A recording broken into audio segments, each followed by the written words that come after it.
Graça e paz, povo de Deus. Nossa disciplina é evangelismo. Mas antes de falar sobre o evangelismo propriamente dito, nós queremos esclarecer alguns pontos importantes. Em primeiro lugar, a diferença entre a disciplina de evangelismo e o dom de evangelista.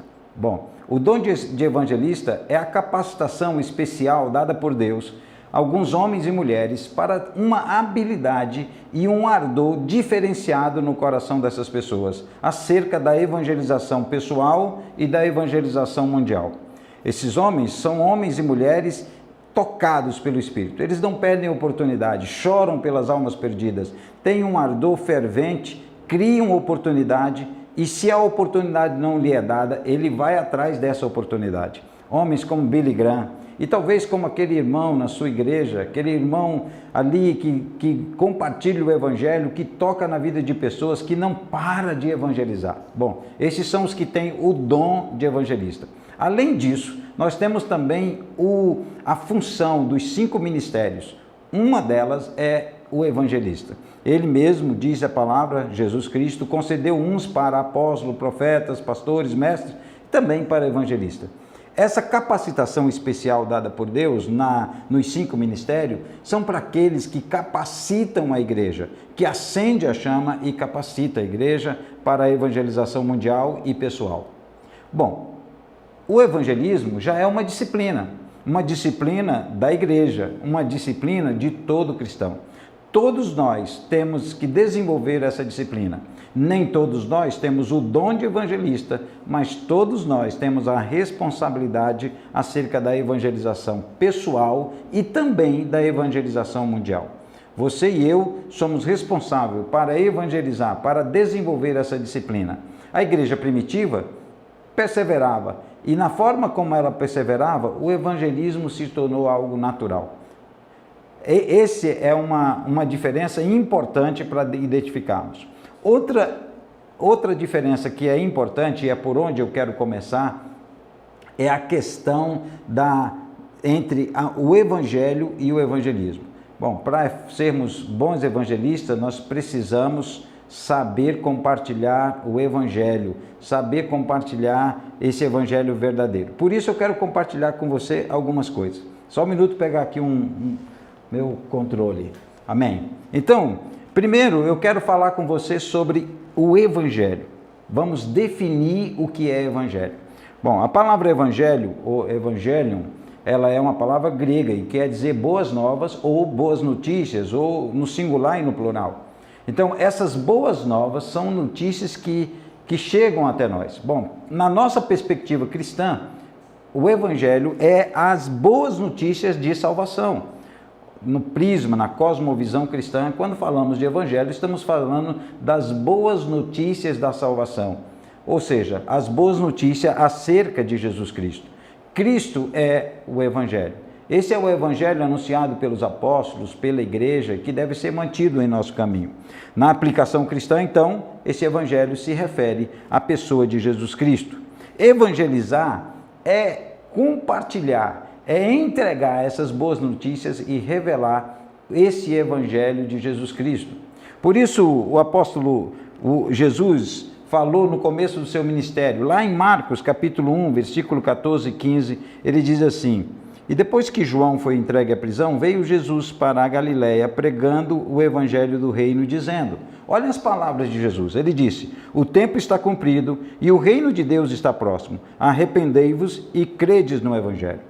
Bom, eu acredito, amados, que essa palavra de Jesus, no início do seu ministério, dos seus 3 anos de ministério, que configurou a obra, a vontade, a missão de Jesus, tanto a missão, a obra da sua vida, como a obra da sua morte, ele começa o seu ministério declarando 4 pontos importantes aqui. Primeiro, o tempo está cumprido. O reino de Deus está próximo. E segundo, arrependei-vos. Terceiro, e crede no evangelho. Eu acredito que esse tempo, amados, é o tempo que nós estamos vivendo agora. Assim como Jesus começou essa declaração no início do seu ministério, quando, na plenitude do tempos, Deus enviou seu Filho, nascido de mulher, para trazer esse evangelho, para manifestar a sua glória entre os homens, e a todos quanto o receberam, deu-lhes o poder de serem feitos filhos de Deus. Essa palavra de Jesus no início do seu ministério é a palavra para o nosso tempo agora.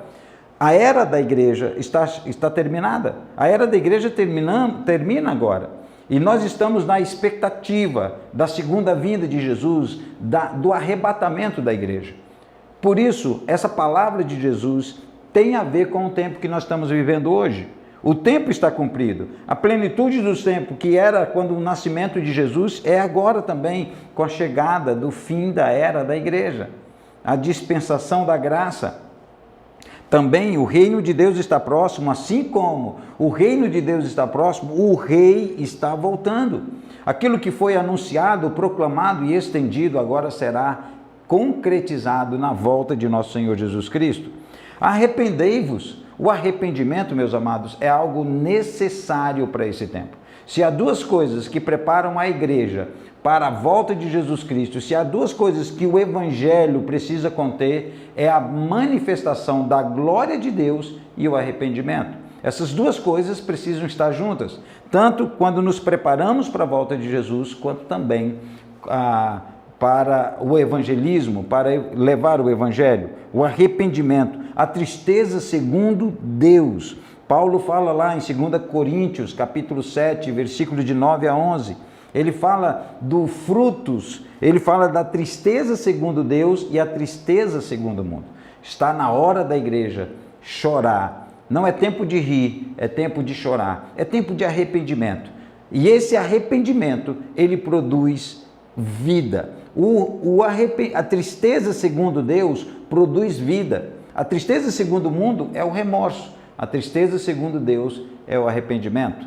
E nós precisamos produzir frutos dignos desse arrependimento. É chegado o tempo, é chegado o momento nisso. Lá no versículo 4, João anunciou o batismo de arrependimento. O batismo, ele não produz o arrependimento, mas é resultado dele. Em Mateus, aqui mesmo em Mateus capítulo 3, versículos 7 e 8, João batizando as pessoas, eles viu que vinham junto com a multidão, os fariseus, os religiosos daquela época. E ele diz, vocês vieram para esse batismo, mas não adianta isso, vocês precisam produzir frutos dignos de arrependimento. O arrependimento, amados, é a parte de preparação para a chegada do Messias. Nós precisamos estar preparados para a chegada do Messias. É reconhecer que o Deus verdadeiro, Deus vivo, Jesus Cristo, abandonar os pecados, os ídolos e nos voltarmos para o nosso Senhor e Salvador Jesus Cristo. Existem vários tipos de boas notícias no Evangelho. Aliás, existem vários tipos de boas notícias, mas o Evangelho se foca nas boas notícias acerca de Jesus. De fato, a boa notícia é a verdade de Jesus. É por ele que nós somos capacitados e chamados a uma nova realidade. O apóstolo Paulo, escrevendo a Romanos, capítulo 8, versículos 5 a 16, ele vai dizer, porque não recebeste o espírito de escravidão para outra vez estardes em temor, mas recebeste o espírito de adoção de filhos, pelo qual clamamos, Abba, Pai. Nós não recebemos um espírito de escravidão, de medo, mas de adoção de filho, pelo qual clamamos, Abba, Pai. Somos chamados para manifestar a glória de Deus. E é importante o evangelismo para esse tempo. Nós precisamos crescer, conhecer bem o Evangelho para evangelizar corretamente. Uma das minhas preocupações é que, por não conhecer o verdadeiro Evangelho, muitas igrejas estão pregando um Evangelho fraco. E isso está tornando o Evangelho fraco, sem teor moral, sem um arrependimento verdadeiro. As pessoas estão mais atrás da bênção do que atrás do Senhor da bênção. E nós precisamos entender bem o que é o Evangelho para podermos anunciá-lo corretamente. Um bom evangelismo depende de conhecermos bem o Evangelho de Jesus Cristo. Por isso a dinâmica é estudar a palavra. A dinâmica é conhecer profundamente a Jesus, porque Ele é o Evangelho. Se Ele é o nosso Evangelho, eu preciso conhecê-lo plenamente para também torná-lo conhecido. Assim, nós vamos pregar um evangelho autêntico, um evangelho verdadeiro. Na grande comissão, lá em Mateus capítulo 28, 19 e 20, Jesus diz que nós fomos chamados para fazer discípulos. Ele diz, portanto, ide, fazei discípulos. Essa é a prioridade para esse tempo. Mas aquele texto impõe algumas verdades para nós. Mateus capítulo 28, 19 e 20. Portanto, ide, fazei discípulos de todas as nações, batizando-os em nome do Pai, do Filho e do Espírito Santo, e ensinando a guardar todas as coisas que vos tenho ordenado. E eis que estou convosco todos os dias. Então, impõe algumas coisas para nós. Primeiro, impõe uma responsabilidade para a igreja. Nós temos agora o que fazer, nós sabemos o que fazer, fazer discípulo de todas as nações. A palavra usada em Mateus 28 é ta etne, que quer dizer etnia, todos os povos, todas as línguas, grupo de pessoas que têm uma língua em comum, que têm um pensamento em comum, que têm um valor em comum. Nós precisamos, nós temos que fazer discípulos de todas as nações, porque quando fazemos isso, somos resposta. Primeiro, resposta para o mundo. Essa é a resposta que temos para o mundo. Nós estamos aqui, nós existimos no mundo para fazer discípulos de Jesus Cristo, mas também dá uma resposta para a comunidade de regenerados. Estamos aqui para edificar um corpo, ensinando a guardar todas as coisas que Ele nos tem ordenado.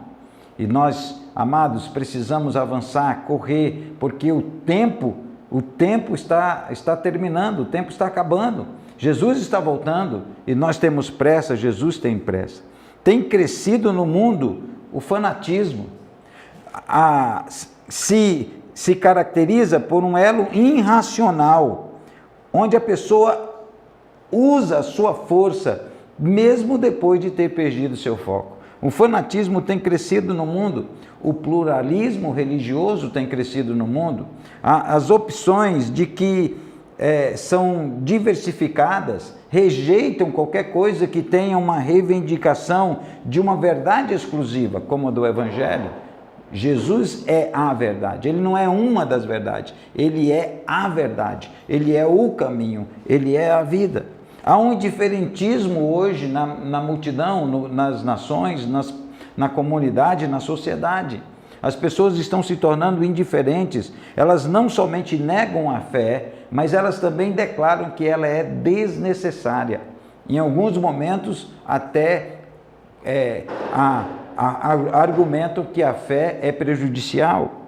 O secularismo, onde o homem está se tornando o centro novamente, traz consigo o humanismo. Por isso nós precisamos de um evangelho verdadeiro, que cause impacto transformador, que cause transformação na vida das pessoas, mas começando por mim e por você. Paulo, escrevendo aos Romanos, capítulo 1, versículo 16 e 17, ele diz assim: porque não me envergonho do evangelho de Cristo, pois é o poder de Deus para a salvação de todo aquele que crê, primeiro do judeu e também do grego. Porque nele se descobre a justiça de Deus, de fé em fé, como está escrito: o justo viverá da fé. Então, algumas coisas aqui é importante para nós destacarmos. Primeiro, que esse evangelho de Cristo, diz o versículo 16, é o poder de Deus. Ele é o poder de Deus para trazer salvação a todo aquele que crê. Então, a fé é que motiva, é que é a mola propulsora desse evangelho. Aqueles que creem, como diz em João capítulo 1, versículo 12, mas a todos quanto receberam, deu-lhes o poder de serem feitos filhos de Deus. Mas o que eu quero destacar nesse texto aqui é que Paulo usa uma declaração no final do versículo 17. Mas o justo viverá pela fé. Bom, essa declaração de Paulo, ele está citando um texto do Antigo Testamento, Abacuque, capítulo 2, versículo 4. Paulo usa uma palavra grega aqui para declarar a palavra, ele usa uma palavra grega se referindo a esse texto de Abacuque, capítulo 2, versículo 4. A palavra grega que ele usa é pistis. Pistis quer dizer convicção da verdade, ou crença, ou fé. Paulo está falando em grego, mas ele está pensando em hebraico. Lá em Abacuque, capítulo 2, a palavra usada em hebraico é emuná. E emuná se fala de fidelidade e estabilidade. Bom, Paulo está usando uma palavra grega para falar de convicção em verdade, mas ele está pensando em hebraico, está pensando numa palavra hebraica que fala de fidelidade e estabilidade, obediência. Então, não é que são opostas essas duas verdades, e eu creio que não foi por acaso que Paulo escreveu essa palavra, citando, como nenhuma palavra na Bíblia é por acaso, citando o Antigo Testamento. Eu acredito que a fé do justo envolve as duas coisas, uma convicção da verdade e uma fidelidade a essa verdade. Ou seja, uma convicção, uma crença, mas também um ato de obediência. Quando nós obedecemos, quando nós caminhamos em obediência, então o justo viverá pela fé. A fé, como diz Tiago, não pode ser uma fé sem obras, mas também não pode ser pelas obras que somos salvos, como diz o apóstolo Paulo em Efésios capítulo 2. Paulo está falando, eu não posso ser salvo por mérito próprio, mas pela fé. Mas Tiago está dizendo, já que eu sou salvo, eu não posso mostrar a minha fé sem obras. Ele diz que essa é uma incoerência, você declarar que tem fé e não ter obras. Porque a fé deve mudar, deve promover um ato de fidelidade, de obediência, de estabilidade emocional, espiritual e física. Algo é alterado dentro de nós quando nós cremos no verdadeiro Evangelho. Algo é transformado dentro de nós. Se nós vivemos pela fé, não pode ser só numa convicção de algo que vamos receber, mas numa transformação que acontece dentro de nós, de dentro para fora. Uma coisa é eu ir a Cristo para ser salvo. Quando eu vou a Cristo, eu sou salvo, mas Cristo em mim, eu sou transformado. Então as duas coisas acontecem, eu vou a Cristo pela fé, pela crença de que Ele é o caminho, a verdade e a vida, mas Ele habita agora em mim e muda o meu comportamento, muda minhas atitudes, muda meu vocabulário, muda meu jeito de vestir, meu jeito de andar, meus valores espirituais, meus valores sociais. Hoje nós estamos debaixo de uma influência maligna. O Evangelho está sendo distorcido. O Evangelho está sendo enfraquecido por homens que estão se vendendo, ou vendendo um Evangelho fraco. Mas nós que somos do Senhor, precisamos ter uma convicção forte, que a nossa fé envolve não somente uma crença, mas uma atitude. Não envolve somente crer, mas envolve obediência. A verdadeira fé, o verdadeiro Evangelho, envolve crer e obedecer. E essa é uma ênfase importante do apóstolo Paulo, quando ele declara, por isso o Evangelho é poder de Deus. Por isso o Evangelho é poder de Deus. E qual é o conteúdo do Evangelho? Paulo também escrevendo em 1 Coríntios capítulo 15, versículo 1 e 4. E aqui em 1 Coríntios 15, nós temos a maior e a mais extensa abordagem da ressurreição da Bíblia. Tanto acerca da ressurreição de Jesus Cristo, quanto também acerca da ressurreição dos santos e dos últimos dias. Então, capítulo 15 de 1 Coríntios é a mais extensa abordagem de ressurreição na Bíblia. E olha o que diz o apóstolo Paulo em 1 Coríntios, versículo de 1 a 4.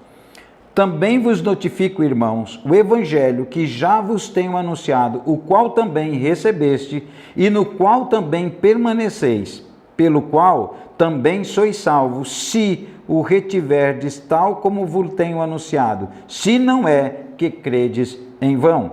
Porque primeiramente vos entreguei o que também recebi, que Cristo morreu por nós, pelos nossos pecados, segundo as Escrituras, e foi sepultado, e que ressuscitou ao terceiro dia, segundo as Escrituras. Então veja, o resumo do Evangelho é esse. O apóstolo Paulo diz, Cristo morreu, segundo as Escrituras, foi sepultado, ressuscitou e apareceu a muitos. Este é o Evangelho em poucas palavras. que Jesus morreu, porque sem derramamento de sangue não haveria remissão do pecado. Ele precisava vencer a morte para nos dar a vitória sobre a morte. Mas ele venceu a morte, ele foi ressuscitado. Ele morreu, mas ele ressuscitou ao terceiro dia, segundo as Escrituras. E o Evangelho, meus amados, é segundo as Escrituras. Não é segundo sua opinião, nem a minha, nem a opinião de um teólogo, nem a opinião de um homem de influência, nem a opinião da sociedade. O Evangelho é segundo as Escrituras. A palavra que sustenta, a palavra da verdade. Por isso, a Bíblia, ela não contém, ela é a palavra de Deus. Ela é a expressão de Deus, a revelação de Deus, para que nós possamos ter orientação e direção. Acerca do Evangelho também. Agora, uma expressão que Paulo usa aqui, que me chama a atenção, é essa: se não é que credes em vão. É possível ter uma fé inútil? Eu acredito que sim, assim como é possível ter um arrependimento ineficaz. Assim como é possível ter uma ressurreição inferior. Eu acredito na ressurreição superior e estou trabalhando para participar dela. Estou me esforçando para participar da superior ressurreição. Eu quero participar do arrebatamento da igreja. E se eu morrer antes disso, quero estar junto com o Senhor na glória. Então nós precisamos entender que a fé também pode ser inútil. E o apóstolo Tiago, irmão de Jesus, ele declara em Tiago 2,19, ele diz: olha, você crê, fazes bem, mas até os demônios creem e tremem. Então, uma crença sem uma mudança, você crê e não nada ser alterado em você, dentro de você, nos seus valores, então essa fé possivelmente seja inútil. Nós precisamos de uma fé que altere algo dentro de nós. Nós precisamos de ter algumas atitudes, algum comportamento em relação à nossa fé.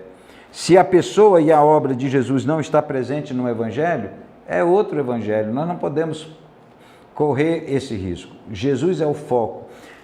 Jesus disse em Mateus capítulo 16, quando ele questiona Pedro: o que dizem os homens ser os filhos do homem? Um é Elias, outro é alguns dos profetas e tal. E vocês, quem dizem?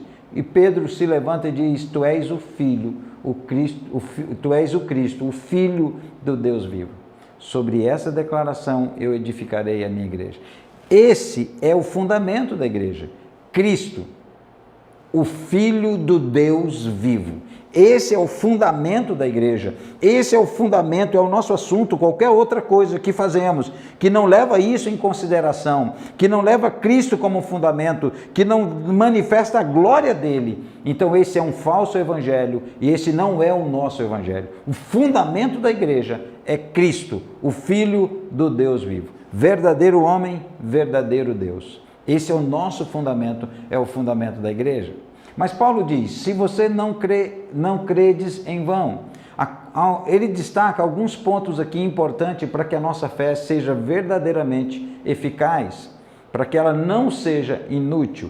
Ele diz primeiro, no versículo 1, o qual também recebeste. Essa é a característica do salvo. A característica do salvo é receber a Jesus, é crer. Por isso, João 1,12, como nós já citamos, a todos quanto o receberam.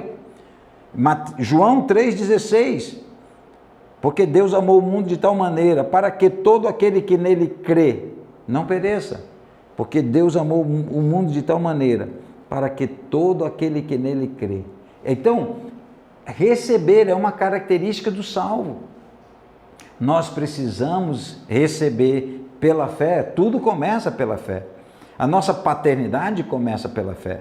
Por isso, João 1,12, como nós destacamos várias vezes aqui, mas a todos quanto receberam, deu-lhes o poder de serem feitos filhos de Deus, a saber, os que creem em seu nome. A nossa paternidade começa pela fé, a nossa salvação começa pela fé. Então, em primeiro lugar, receber, o apóstolo Paulo diz, o qual também o recebeste. Mas receber não é suficiente, é necessário permanecer, e no qual também permaneceis. Essa é a característica do discípulo. A diferença de um cristão para um discípulo é a permanência. Por isso Jesus disse: se verdadeiramente a minha palavra, a minha voz permanecer em vós, verdadeiramente sereis meus discípulos.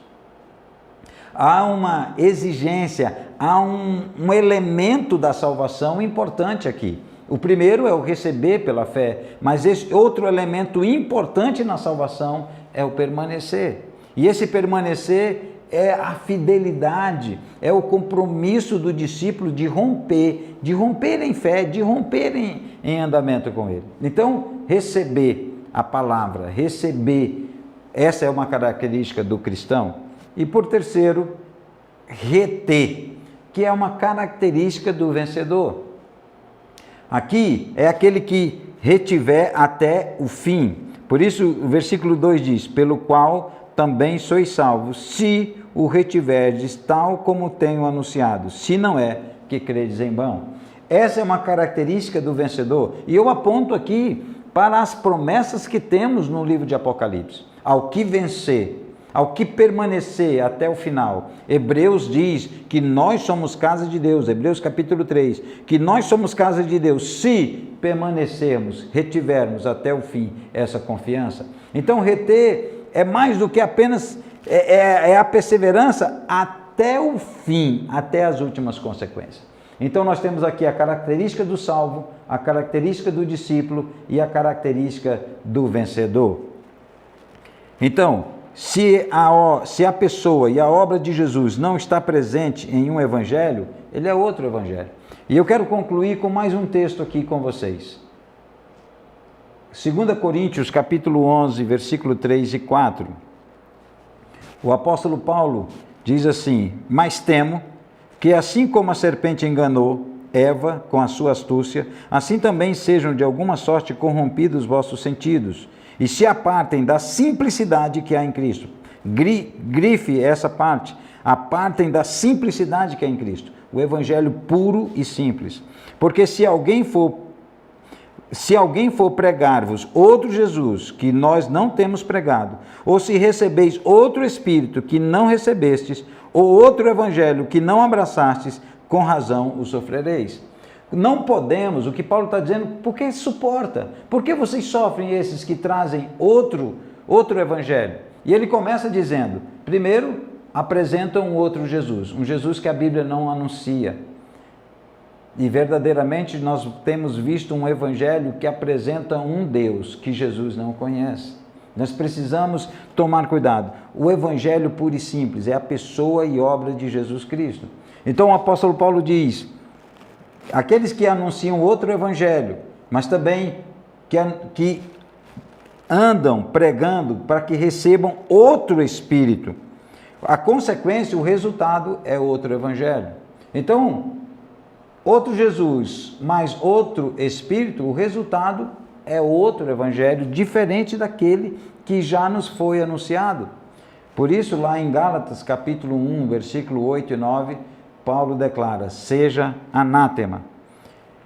Ele diz ali, versículo 8 e 9, mais ainda, que nós mesmos, ou um anjo do céu, vos anuncie outro evangelho, além do que já vos tenho anunciado, seja anátema, seja maldito.